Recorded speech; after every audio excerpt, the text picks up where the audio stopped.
What if you achieved your biggest dream overnight? Like literally in the middle of the night, everything changes and by morning you're famous? What if you achieved your biggest dream overnight? Like literally in the middle of the night, everything changes and by morning you're famous? What does that feel like? Well, here's one scientist's story. Dr. Aris Thorne awoke to the blaring sirens of a dozen news choppers circling his tiny apartment building. His phone, which usually only buzzed with his mother's texts, was melting with notifications. Thorne theorem was trending globally. Overnight, his decade-long, often mocked theory of sustainable cold fusion had moved from impossible to proven fact in every major scientific journal. The world erupted. Energy companies plummeted, then scrambled.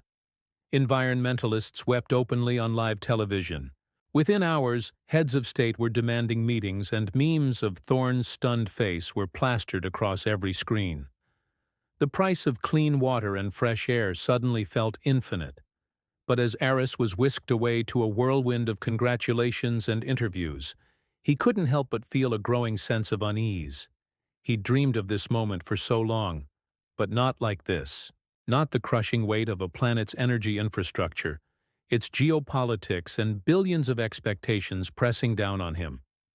His dream of discovery was achieved, but his dream of quiet research, of simply being Aris, the slightly awkward, bespectacled scientist tinkering in his lab, that dream was obliterated. He wasn't a scientist anymore. He was humanity's reluctant savior trapped in a gilded cage of endless demands and existential threats from those who profited from the old ways. Oil barons and coal tycoons with vested interests in keeping the world's energy systems exactly as they were, threatened legal action. Countries dependent on fossil fuels for power and revenue retaliated against the countries who'd funded Aris's research. The UN convened an emergency meeting. Protests erupted outside energy company headquarters. And all the while, the world held its breath, desperate for a solution to the energy crisis that had plagued it for decades. And at the center of it all was Aris, the man who dared to dream of a better world. But now he wasn't so sure if his dream was a blessing or a curse.